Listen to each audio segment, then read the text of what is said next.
Listen closely, because what I'm about to tell you is not history as you were taught it. It's the kind of knowledge that was deliberately buried, sealed away under layers of silence and fear. A secret whispered across generations, but never written down. A secret that once heard cannot be unheard. You will carry it with you, whether you want to or not. It begins in Tennessee in the year 1840, but the truth stretches much further back, into a time when the land itself was still untamed, when survival was a negotiation with forces older than scripture and crueler than kings. There was a valley, hidden by thick forests and black rivers, a place the Cherokee avoided, speaking of it only in warnings. Settlers came, as settlers always do, cutting down trees, plowing earth, building homes where the ground itself rebelled, and in that valley there was a house that should not have stood because no man alive remembered when it was built. Inside that house lived 7 women. They were called the Beaumont sisters, 7 in number but not in age, or rather, not in any age at all. For no matter how many years passed, their faces did not change. Their eyes stayed bright, their skin untouched, their movements as graceful as the first day they were seen. Imagine the brutality of that frontier. Men in their 30s looked like old soldiers, their backs bent by labor, their faces carved by wind and hunger. Women wore time like chains, their bodies weathered by childbirth, by famine, by endless work. But the sisters, they remained luminous, 20 years old, always. Their beauty was not the beauty of flesh, but of something eternal, like a statue, like a reflection in dark water, perfect and wrong. The people of Havenwood, the nearby settlement, whispered that the sisters had been there before the Revolution, before the first cabins were ever raised. Some said their grandparents remembered them exactly as they were, which meant one thing: these women had been walking through human lifetimes as if they were nothing but seasons, and still no wrinkle, no grey hair, no falter in their step. Do you feel the unease building in your chest? That quiet pressure in the back of your mind telling you this doesn't belong in the world of men? That's because it doesn't. At first, Havenwood treated them with awe, but awe decays quickly into dependence. The valley was fertile, their crops never failed, their children were born strong, and when the sick grew desperate enough to beg, sometimes, just sometimes, a gift would appear at their door. A loaf of bread, a silver trinket, a basket of apples, left on the edge of the Beaumont property, and the next morning the sickness would be gone. But make no mistake, this was not generosity. It was an exchange, a contract, and like all contracts with powers older than God, the price was never written in coin. The sisters never asked for money, they asked for silence, for compliance, for the suspension of questions. And Havenwood obeyed. They smiled at strangers, but never mentioned the house on the northern ridge. They feasted while neighboring towns starved, but never explained why. Their silence was the toll they paid, but silence breeds rot, and in that valley a rot was spreading, not through the earth but through the soul. Then came the man who broke the silence, Elias Thorne, a government surveyor, bound by duty to chart the land, to draw lines where no lines had been. He was logical, rational, a man of maps and compasses, but the moment he set foot in Havenwood he felt it, the coil of tension under every smile, the unease that clung to every word. He asked about the northern ridge, and the town went still. You see, Elias didn't yet understand that the valley wasn't just hiding a secret, it was guarding one. The people weren't protecting the sisters, they were protecting themselves from what the sisters truly were. One blacksmith, old and scarred, finally told him, "They were here when my father was a boy, and they looked the same then as they do now." Elias laughed, did the math. They should have been 70, 80 years old. But they were not. They were eternal. And that, my friend, is where the story truly begins. Because Elias Thorne wasn't just curious, he was obsessed. And obsession is the lever that pries open forbidden doors. And when you hear what lies behind that door, you will not see the world the same way again. Elias Thorne first saw them in the market square of Havenwood. 7 women moving together like a single shadow, drifting silently between the stalls. Imagine it. The crude wooden booths, the smell of sweat and livestock, the harsh laughter of rough men who had broken their backs in the fields. And then, silence. because when the sisters arrived, voices died. The whole square seemed to fold inward, every eye turning to them, every breath caught. They did not belong there. That was obvious at once. They were too pristine, too unmarked by the brutality of frontier life. Elias watched them with the eyes of a surveyor, a man trained to measure, to quantify. But he could not measure them. Each one was a variation on a theme. Hair black as raven's wings, hair pale as wheat, hair red like firelight, eyes that shimmered blue, green, violet, and skin untouched, luminous, as if the very sun feared to touch them. But it wasn't just their beauty. Beauty can be explained. It was something deeper, something that made the hairs on Elias's neck stand. They never laughed, never smiled. Their faces were calm masks, and yet they moved as if they heard a music no one else could. Their hands brushed the produce, the fabrics, the tools laid out in the market, and people gave them space, not out of courtesy but out of fear. Elias approached the blacksmith he'd spoken to before, trying to disguise his fascination as idle curiosity. "How old are they truly?" he asked again, his voice low. The man's hammer slipped, clattering against the anvil, the sharp clang shattering the silence of the workshop. He bent, retrieved it, but did not look Elias in the eye. His words came like a growl. "They were here when my father was a boy, and they looked the same then as they do now. Some things, surveyor, are not meant to be measured. You map the land, leave the souls on it alone." Elias recorded that sentence in his journal that night. Not piety seals their lips, but terror. He knew now that Havenwood was not protecting the sisters. It was containing them, holding them like a venomous creature in a jar, one they dared not smash because the venom would spill across everything. But Elias was not a man who turned away from venom. He was a man who had to know. That obsession was already eating him alive. Days later, his chance came. He was walking the forest edges near the northern ridge when he saw her, one of the sisters, alone. A figure in white, standing still among the trees, as if she had been waiting for him. Her hair was black, her eyes a strange green, and when she turned, he felt as if she had looked directly into the marrow of his bones. "You are the surveyor," she said. Not a question, a statement. Her voice was like water moving under ice, soft, melodic, but with a dangerous strength beneath it. Elias gathered himself, presented the lie he had rehearsed. He claimed he was a botanist, studying the unusual flora in the valley. He asked, with what composure he could manage, if he might examine the land near their homestead. She studied him for a long time, too long. Elias felt his thoughts unspooling, as if she was unweaving him thread by thread, testing whether his words were truth or falsehood. Finally she said, "You may look, but do not stray near the spring, and do not touch what grows in its shadow." The warning came not as advice, but as law, immutable, absolute. She turned then, and he followed her to the clearing. There stood the house, sprawling, timeless, its wood unaged by weather or rot, a structure that should have crumbled long ago, but stood with the same unnatural endurance as its inhabitants. Elias wrote later, "As I passed through the threshold of their land, I felt a static in the air, like a storm coiled in the earth itself. This was no ordinary home. It was a fortress, or perhaps a cage." The next days were spent under the guise of his botanical studies. Elias sketched ferns with fractal patterns too complex for natural growth, flowers blooming in colors his eyes struggled to name, moss that faintly glowed when touched by shade. He wrote feverishly, filling page after page. Yet he knew the plants were not the true anomaly. They were symptoms. The disease ran deeper, and he could feel the sisters' presence at all times. Sometimes one, sometimes two, drifting soundlessly through the woods. They walked the perimeter of their land, not with the idle air of leisure, but with precision, like wardens patrolling a prison. He noticed something unsettling. They rarely spoke to each other, but their movements were synchronized, as if they shared a single mind. And then Elias saw it. The spring. It was exactly where he had been warned not to go, a black pool, so still it devoured reflections.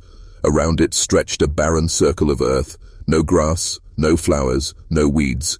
10 feet of emptiness, as if the soil itself refused life. He knelt, his rational mind demanding evidence, and then he saw the stone, carved with a symbol older than anything he had studied. 7 interwoven lines, a star trapped in a circle. His breath caught. He reached to trace it, and that's when he heard the voice. "I told you not to come here." He turned. Another sister stood behind him, hair white as snow, face smooth as marble. Her eyes were but angry. They were heavy with sorrow, a sorrow that chilled him more than rage ever could. "This place is not for you," she whispered. "The water remembers things your mind is not shaped to hold." Elias, trembling, pointed to the stone. "What is this symbol?" Her gaze softened. "It is a lock," she said, and after a pause that seemed to weigh the air itself, she added, "And we are the key." Then, her voice dropped into something colder, final. "Leave. The ground here is hungry. It does not know the difference between a root and a bone." Elias stumbled back, heart hammering, and in that moment he understood. This was not about agelessness, not about beauty, not about miracles. This was about containment. These women were not simply avoiding time. They were keeping something sealed, something in the ground, something the world was never meant to see. At first, Elias believed he was simply an intruder peering into the life of a strange family. But as days stretched into weeks, he began to realize that the sisters were not isolated curiosities. They were the center of a web, a system that bound every soul in Havenwood to their house like moths bound to a flame. It began with small observations. A farmer, weathered and desperate, left a basket of apples at the edge of the sisters' property. No words, no knocks, no pleas. He simply set the basket down, bowed his head, and walked away. The next morning, Elias overheard him boasting that his sick livestock had recovered overnight. Another woman, her face twisted with the pain of pregnancy, left a carved wooden bird in the same place. 2 days later, she gave birth, swift, painless, with no blood lost. These were not coincidences. These were transactions. The sisters did not farm, did not trade in the open square, did not join in the labor that kept Havenwood alive. And yet, Havenwood thrived. The exchange was simple, tributes for prosperity, offerings for survival. The sisters provided, but always through silence, always through intermediaries. The people gave them gifts, and in return, the invisible machinery of fate shifted. Elias began to see patterns. A young boy who had dreamed of leaving the valley to study law in Nashville tripped while climbing a fence. His neck snapped. The townsfolk said it was an accident. Elias saw something else, a pruning. The boy's potential cut off before it could disrupt the balance. Another man tried to sell his farm and move eastward. His barn burned to the ground that same night, the fire so precise it spared his family but destroyed every tool he owned. He stayed, broken, compliant.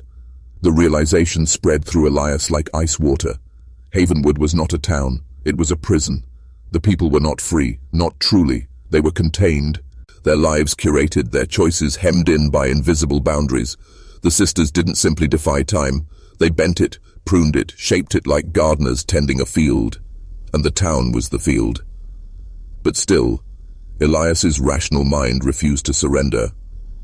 He wrote feverishly in his journal, trying to pin it all down with language. This is no miracle. It is a machine. A system of influence that binds a community by fear, by prosperity, by the illusion of safety. They are not saints. They are not women. They are a mechanism.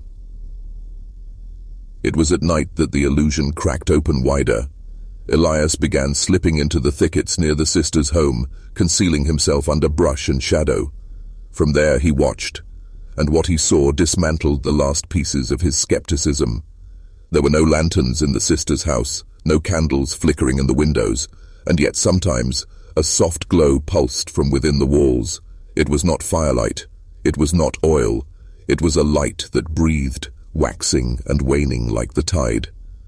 Elias described it as a luminescence, pale and silver, as if the bones of the house itself radiated.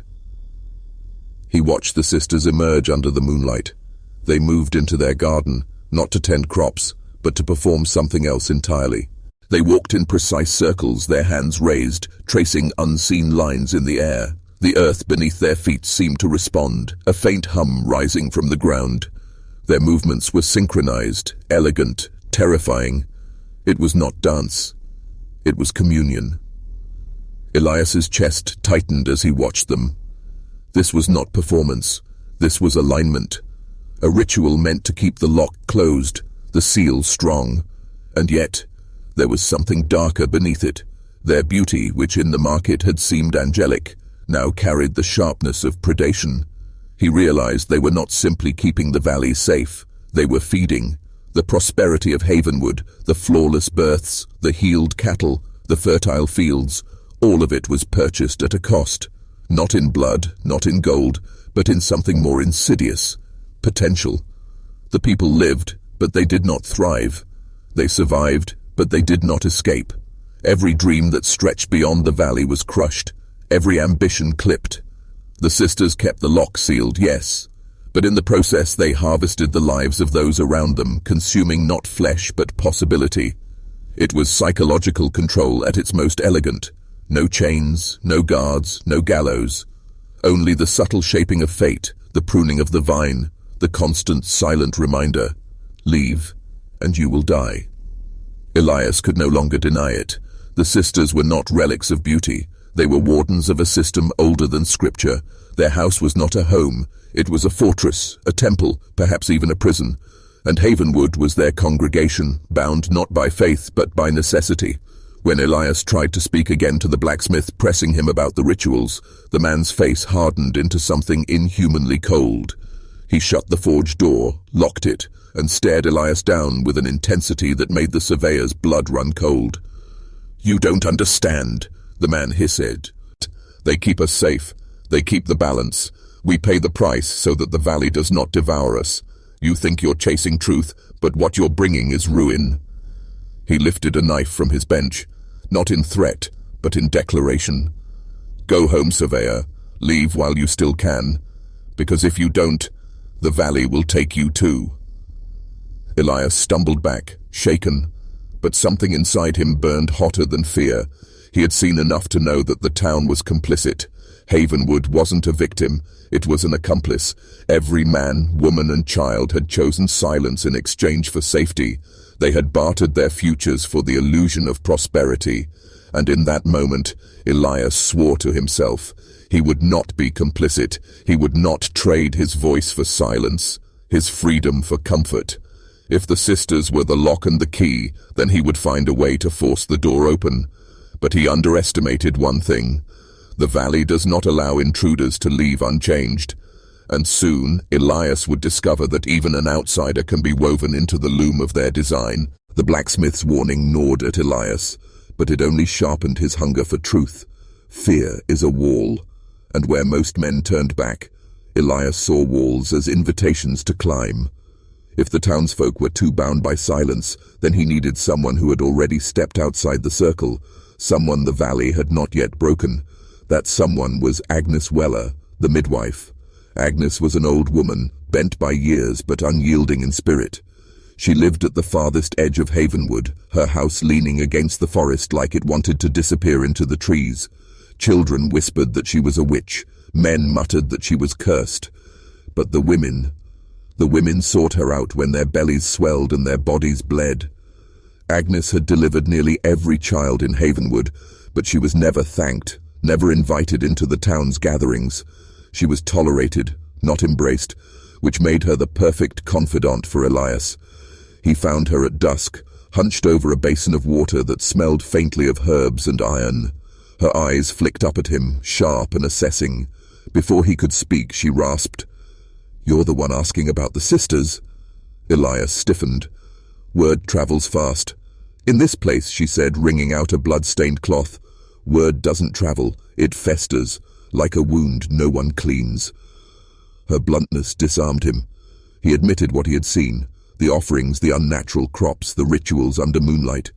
He spoke of the spring, the stone carved with its seven-pointed symbol. He confessed his suspicion that the sisters weren't simply protecting the town but feeding on it. For the first time, Agnes's expression cracked, her mouth tightened, her hands stilled, and then she laughed, not with mirth, but with the bitterness of someone who has carried a truth too long. "You're not the first to say that," she whispered, "but you might be the first fool stubborn enough to chase it to the end." She gestured for him to sit.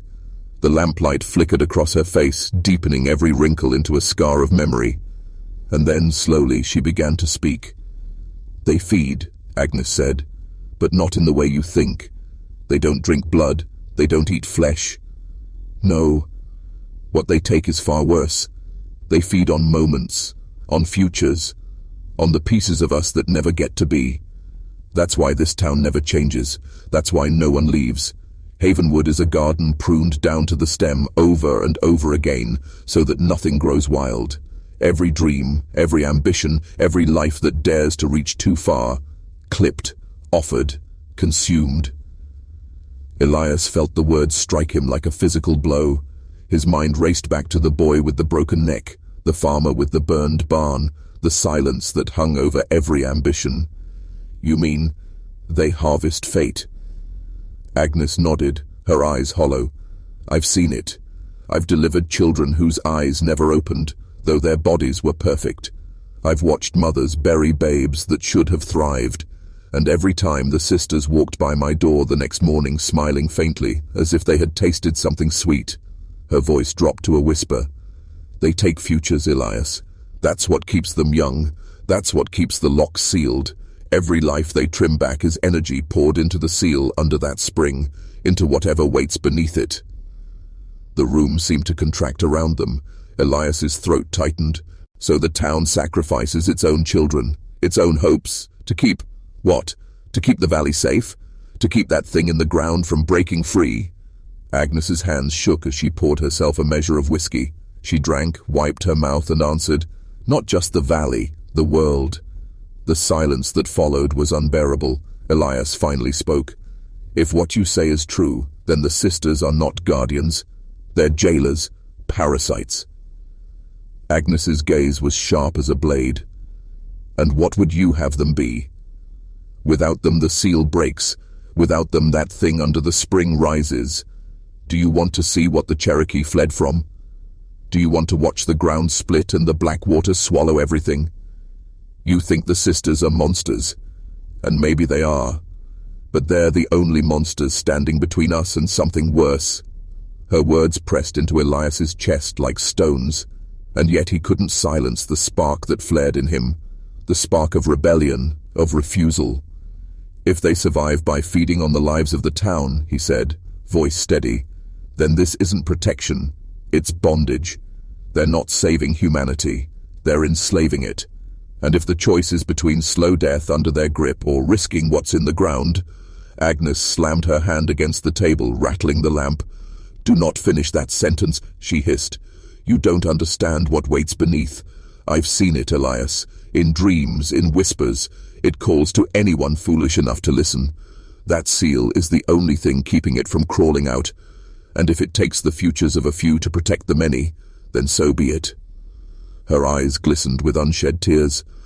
"I have buried more children than I've delivered alive. Do you think I don't hate them? Do you think I don't want to see them burn? But hate does not change truth. Truth is the ground is hungrier than they are. And if the ground I find is fed with blood and futures, at least the rest of us get to see another sunrise." For the first time, Elias faltered. He had come to Havenwood hungry for answers. Now he had them, and they tasted like ash. Agnes leaned in close, her voice barely audible. "Leave this valley, Elias, while it still lets you. The sisters don't kill outsiders outright. They weave them in. Already they're watching you. Already they're wondering what part of you they will take. A dream, a child, a lifetime. You stay, and they will claim you." But Elias was already lost. He had seen too much, learned too much. And obsession doesn't release its prey so easily. He left Agnes's cabin that night with his heart pounding, her warnings heavy in his ears. But beneath the weight of fear, something darker stirred. Resolve.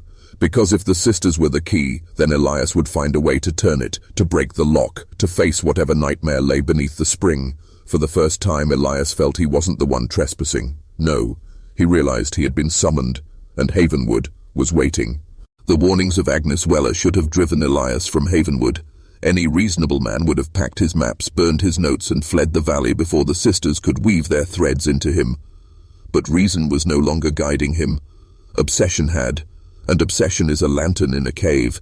It lights the path ahead, but blinds you to the abyss yawning at your feet.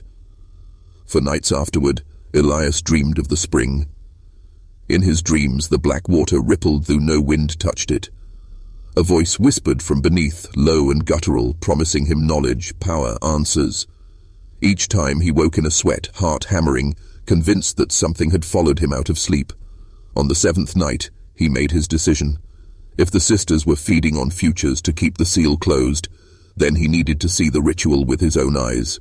Not the midnight dances in the garden, not the flickering light inside their walls, but the true ceremony, the one at the spring where the lock was strongest. It was the hour before midnight when he crept from his lodging, journal pressed to his chest. The forest was unnervingly quiet. No owls, no crickets, not even the rustle of leaves. It was as though the valley itself held its breath, waiting. Elias moved with care, keeping to the shadows, each step measured, his boots sinking into damp earth. And then he heard it. Singing. Soft, layered, 7 voices weaving together into something that was not melody, not prayer, but an unearthly vibration that threaded through the trees. It was a sound that made his bones ache, that made his stomach twist, as though every part of him wanted to turn back. Yet his feet carried him forward. He reached the clearing.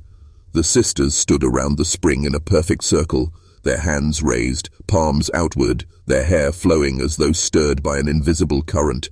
The black pool pulsed with life. Faint at first, then stronger, shimmering like molten silver. And beneath the surface, Elias thought he saw shapes move, shadows, limbs, eyes that glowed faintly before sinking again into the depths. His breath caught. This was no natural spring. It was a mouth, a gate, a wound in the earth. The sisters' voices rose, harmonizing in a way that scraped against the edges of sanity. The water swelled, bubbled, then went still. And one by one, the sisters stepped forward. Each placed an offering at the edge, a bundle of dried herbs, a small wooden carving, a lock of hair. When the 7th sister approached, she carried something heavier, a small wooden cradle. Elias's heart froze. Inside was a child, no older than a few days, its tiny chest rising and falling in shallow breaths. The sister's face remained calm, serene, as she knelt by the spring. She did not lower the cradle into the water. She only dipped her hand into the pool, lifted a droplet, and touched it to the infant's forehead. The baby wailed once, sharp, piercing, and then fell silent, its body slack. The sister smiled faintly, kissed its brow, and returned it to the cradle. The other sisters reached their hands toward her, and for a moment the air thickened, humming with power. Elias swore he saw the lines of their faces sharpen, their eyes glimmer with renewed youth. The child stirred again, not dead, but altered. Its eyes fluttered open, but the gaze was hollow, vacant, as if the spark of possibility had been extinguished. A life that would never bloom, already pruned at the root. Elias nearly cried out, his whole body trembling with rage and horror. Agnes had been right. The sisters did not spill blood. They consumed futures. That child would live but not live. It would grow but never dream, never defy, never leave. A husk of what might have been. The ritual continued. The sisters joined hands, their circle tightening around the spring. The symbol carved into the stone glowed faintly, 7 lines interlocking, burning against the earth. The water churned violently as though something beneath strained against its prison. Elias saw it then, not clearly but enough. A face, pale, twisted, larger than any human's. A maw lined with teeth, eyes like empty wells. It pressed against the underside of the water, not breaking the surface, but stretching it thin, as though reality itself was a membrane that might tear at any moment. And in that instant, Elias understood why Havenwood lived in silence, why the Cherokee abandoned the valley, why the sisters never aged. The thing in the ground was not merely dangerous, it was hunger made flesh, a hunger that would devour not only Havenwood, but everything beyond. And the sisters, ageless, beautiful, terrible, were its wardens, feeding it just enough to keep it sated, pruning the town to fuel the lock, sacrificing futures so that the world would not be swallowed whole. The ritual ended as suddenly as it began.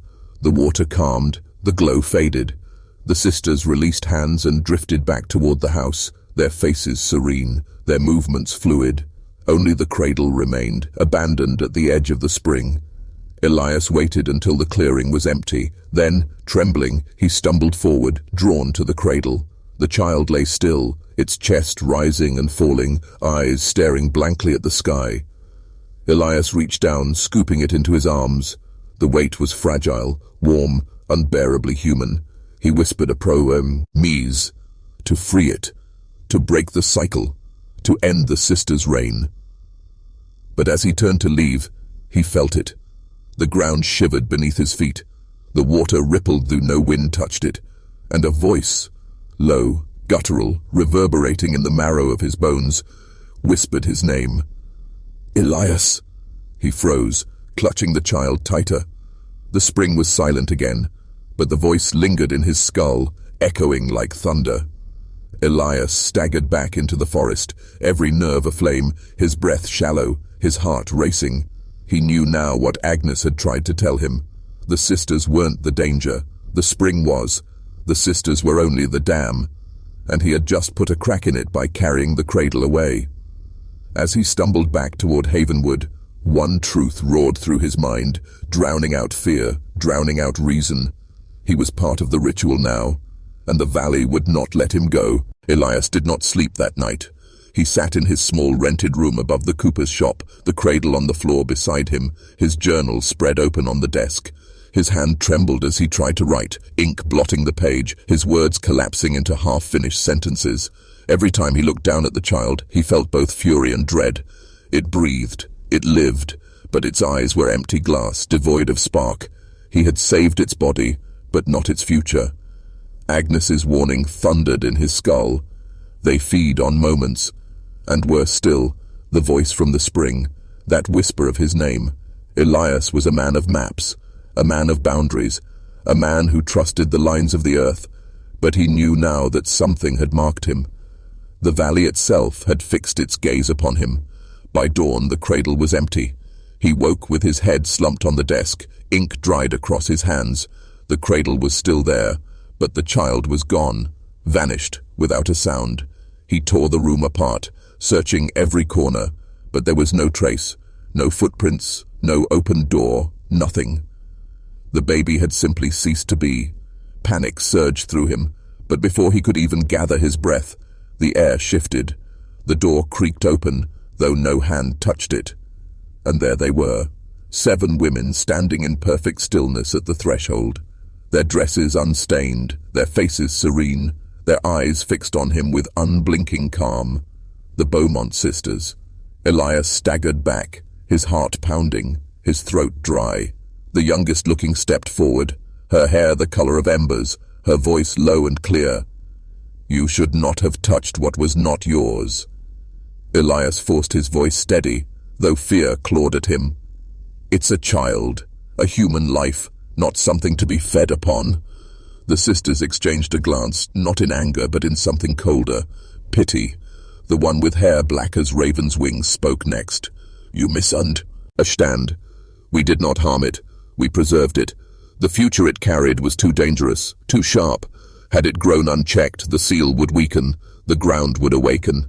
Elias shook his head violently. That's not preservation. That's theft. You hollow them out. You steal what makes them human.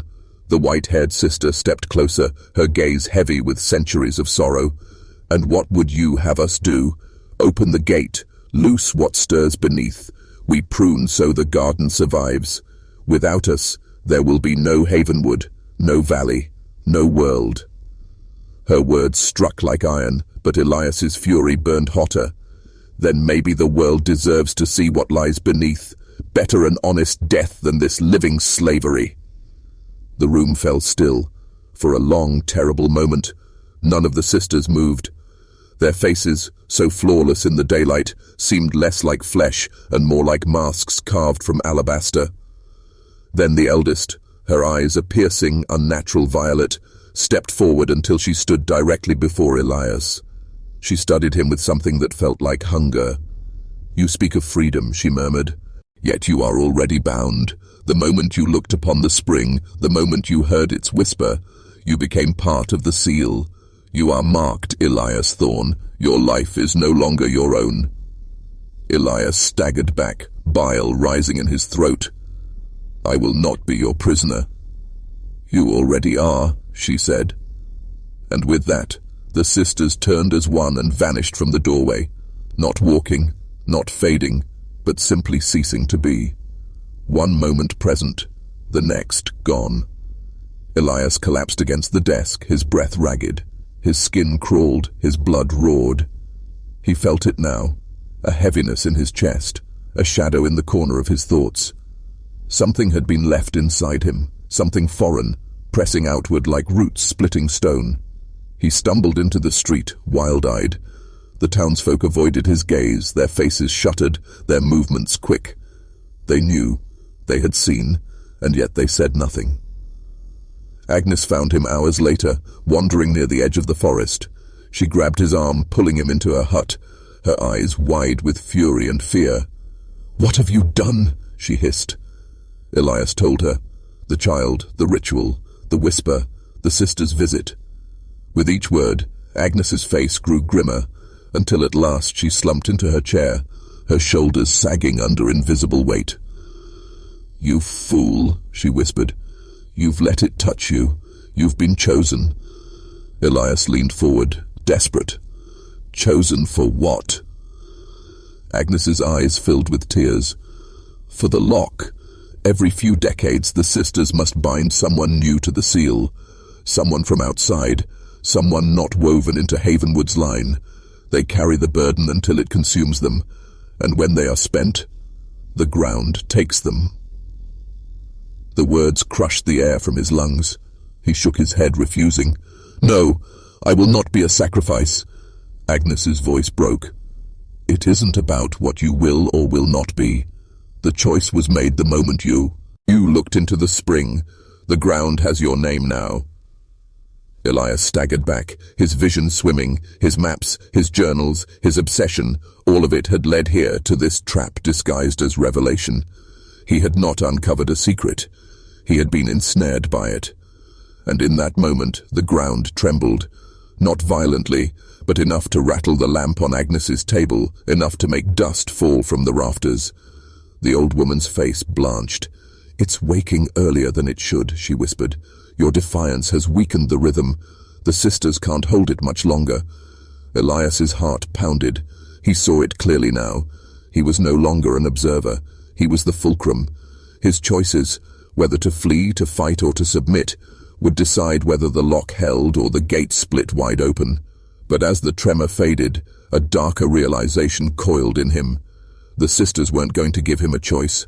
They would come for him, not as hunters, not as killers, but as wardens, ready to bind his life to the seal. And if he resisted, the thing beneath the spring would finish what they began. Elias did not run. Something inside him had snapped. For weeks he had been circling the sisters' mystery like a moth drawn to flame, testing boundaries, collecting fragments, always the outsider pressing against the glass. But now the glass was gone. He was inside the mechanism, part of its workings, and he felt the truth like iron in his bones. There was no escape. That night he lit no lantern. He carried no satchel of instruments. He walked into the forest with nothing but Agnes's pouch of herbs and his pistol at his hip. His steps carried him, unbidden, along the winding path toward the Beaumont homestead.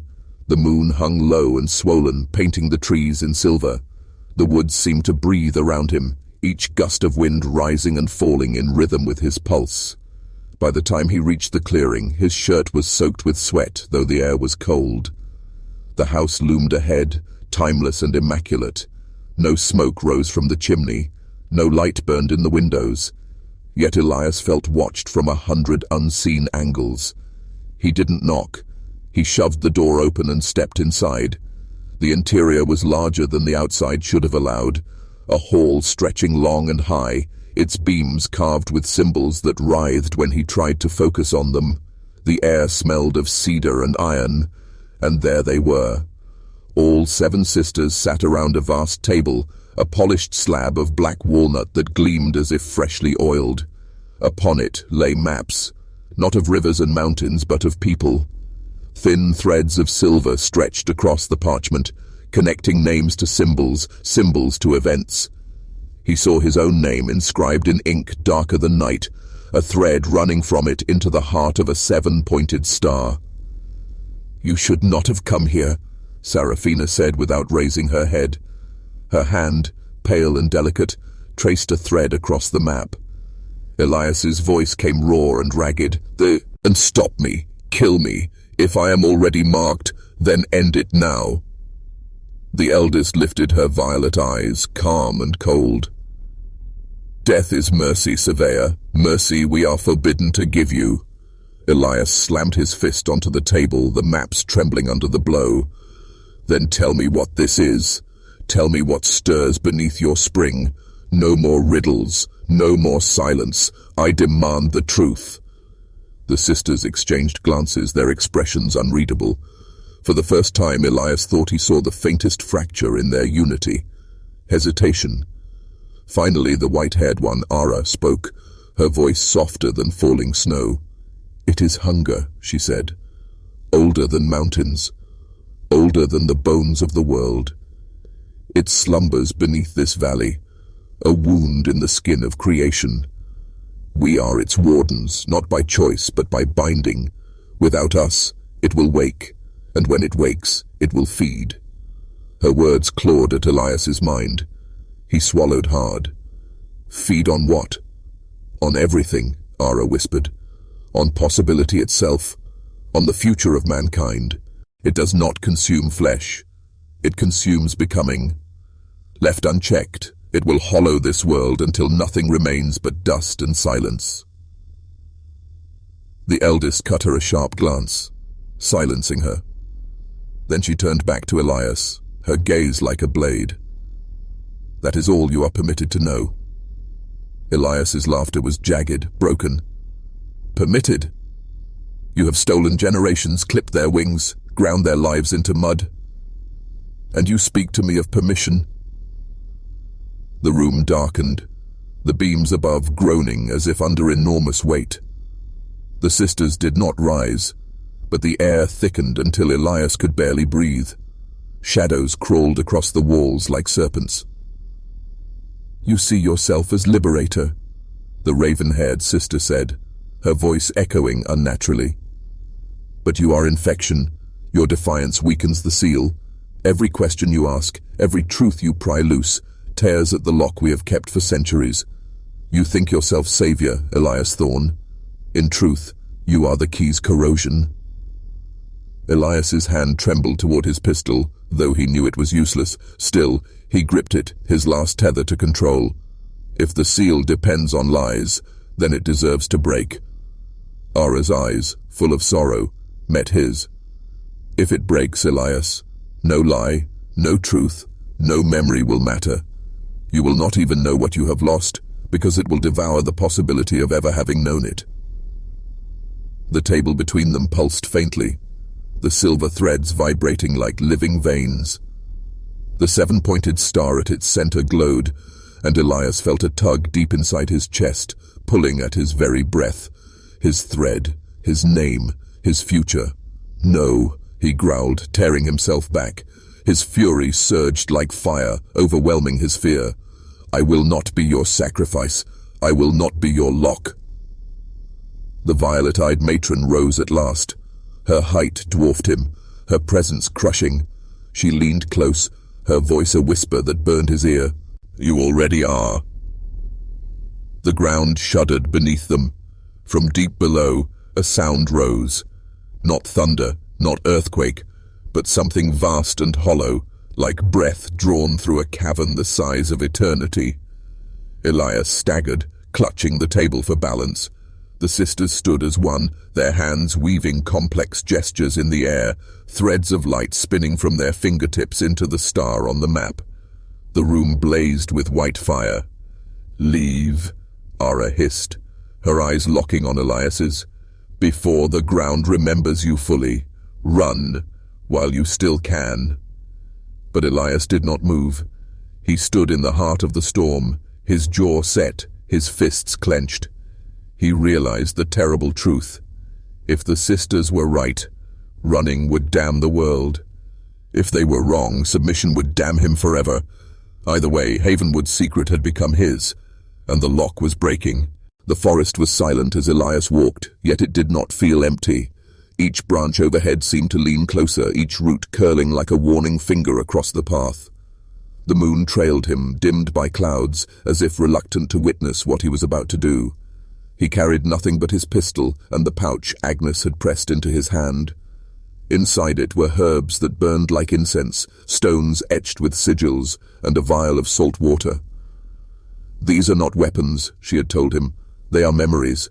Carve them into the air, and perhaps you will hold yourself together long enough to see the truth." Elias did not believe in charms.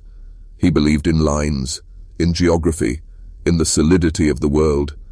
But as he neared the spring, he clutched that pouch like a dying man clutching breath. The glade opened before him. It was unchanged. The water clear, the earth soft, the reeds swaying as though stirred by a wind that did not touch the trees above.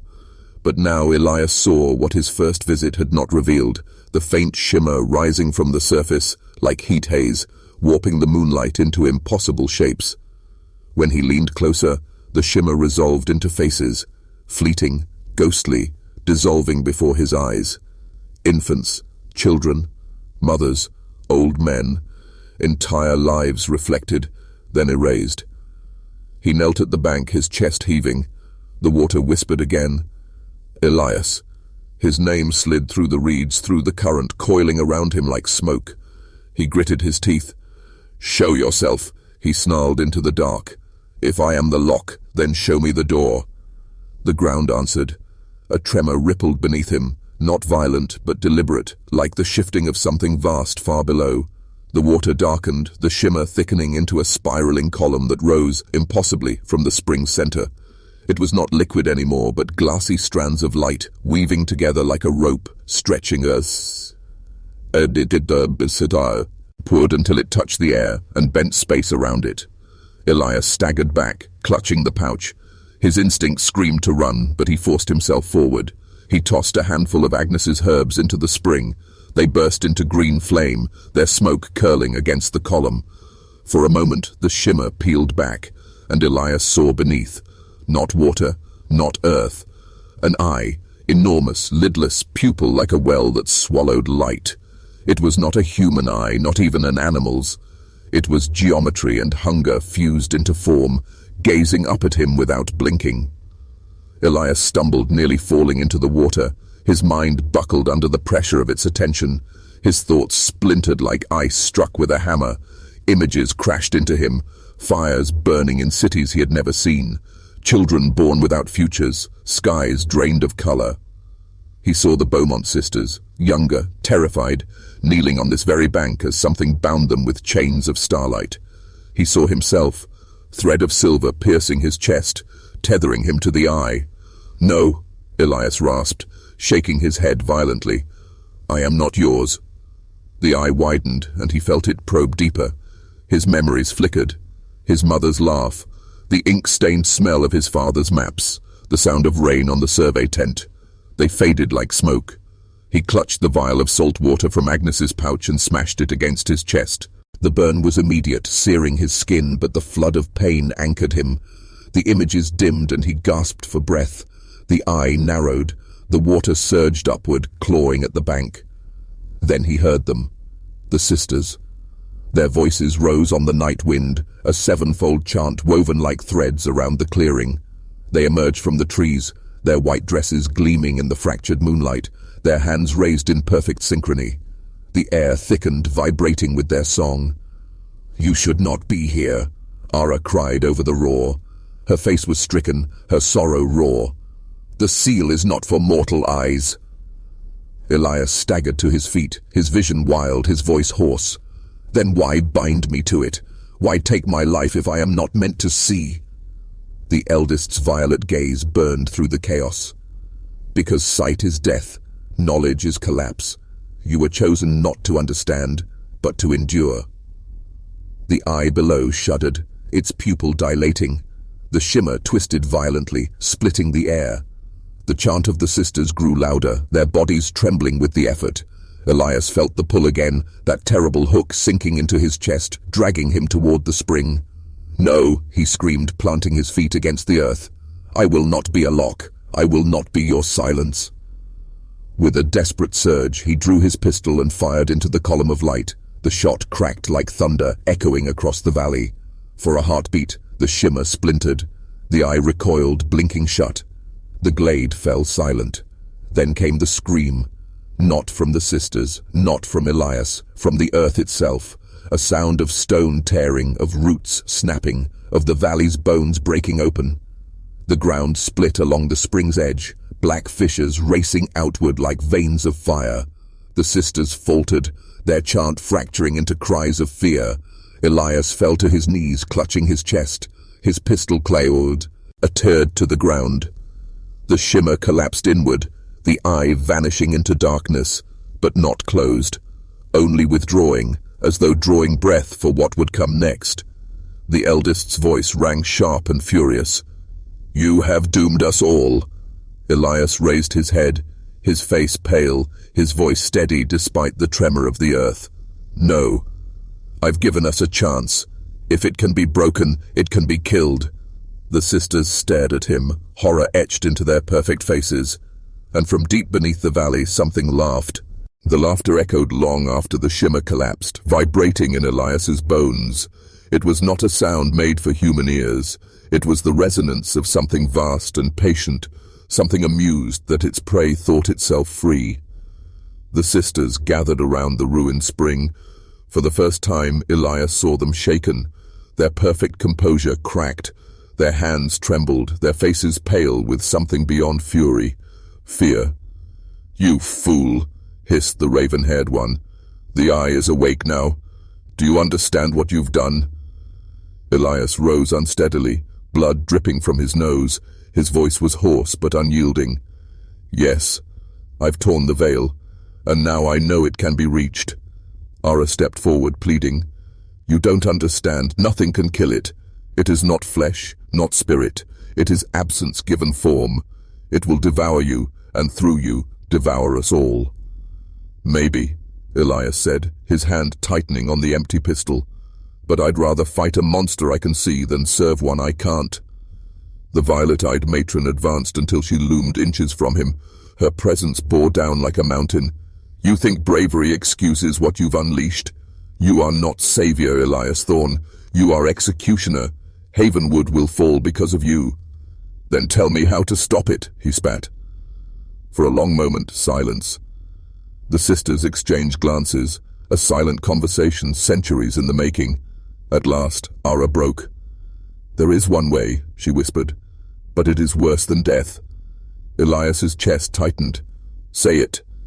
You must descend, Ara said, her eyes glistening. Enter the fracture, walk into the wound. If you reach the heart, you may strike, but it will not be your hand that deals the blow. It will be your soul. To kill it, you must let it feed on you, completely, until you are nothing. And if you falter, if your will breaks for even an instant, it will not die. It will become you. Elias closed at his eyes. The weight of her words crushed him, yet deep down he knew there was no choice. His life had already been claimed, his name already threaded into the seal. The only question was whether he let himself be consumed passively, or whether he wielded his own ruin as a weapon. I'll go, he said. The sisters recoiled as though struck. The eldest's lips curled in scorn. Arrogant mortal. You cannot fathom the abyss you invite. Then show me the path, Elias growled. The ground answered for them. Another tremor ripped through the glade, splitting the earth wider. The spring's water drained into the fissure with a roar, revealing stairs of slick stone descending into blackness. A draught rose from below, colder than winter, carrying the stench of rot and eternity. Elias stepped forward. The sisters cried out as one. "Stop!" Ara screamed. Tears streaked her face now, breaking her porcelain mask. "You'll only feed it faster." Elias looked back once, meeting her gaze. "Then pray I'm strong enough to choke it." And he began his descent. The stairs wound endlessly downward, swallowed by dark. Elias clutched the last of Agnes's herbs in one hand, striking sparks with flint until a weak green flame flickered to life. Its light stretched only a few feet, but it kept the shadows from pressing too close. The deeper he went, the less the air felt like air. It was heavy, thick with whispers. Not words, but impressions. Failures he had never known, futures that slipped away as he walked. His chest ached as if each step peeled away another layer of himself. At last, the stairs ended. He stood on a ledge overlooking a cavern vast beyond reason. In its center pulsed a heart the size of a cathedral, not flesh but crystal, glowing with sickly light. Veins of silver thread stretched outward from it, anchoring to the stone walls, thrumming like harp strings. And beneath it, the eye, open now, fully, impossibly, staring at him. Elias staggered forward. His flame sputtered but clung to life. The whispers surged into voices, seductive, relentless. "You could leave. You could live. Havenwood does not matter. They never thanked you. They never loved you. Why die for strangers?" He pressed on, his boots scraping the stone. "Because someone has to," he muttered, his voice shaking. The crystal heart pulsed faster, sensing him. The cavern shook. Fragments of memory ripped through his mind, his childhood home crumbling, Agnes's face erasing into dust, the world itself flickering like an old lantern. He dropped to his knees, clutching his head. He felt himself unraveling, threads tugged loose from the fabric of his being. His name, his story, dissolving. Then he remembered the maps, the rivers he traced, the mountains he climbed. The way his father had said, "Every place has a heart, Elias. Every boundary can be known if you're willing to walk it." He rose. With his last strength he hurled the pouch of herbs into the crystal. Heart. The green flame flared into white fire, racing along the silver veins. The cavern shrieked, the eye thrashing, stone cracking overhead. Elias pressed his hand to his chest, to the thread he felt still tethered there. He screamed, pouring every drop of himself into the blaze. His memories burned, his body scorched, his soul tearing apart. But the heart began to splinter. Cracks spread like lightning. The crystal burst. Light engulfed him, searing, endless. The last thing he heard was the sisters' voices above, their chant breaking, their cries rising in grief and awe. And the last thing he felt was silence, not absence, but release. Havenwood survived. The valley remained green, the people untouched.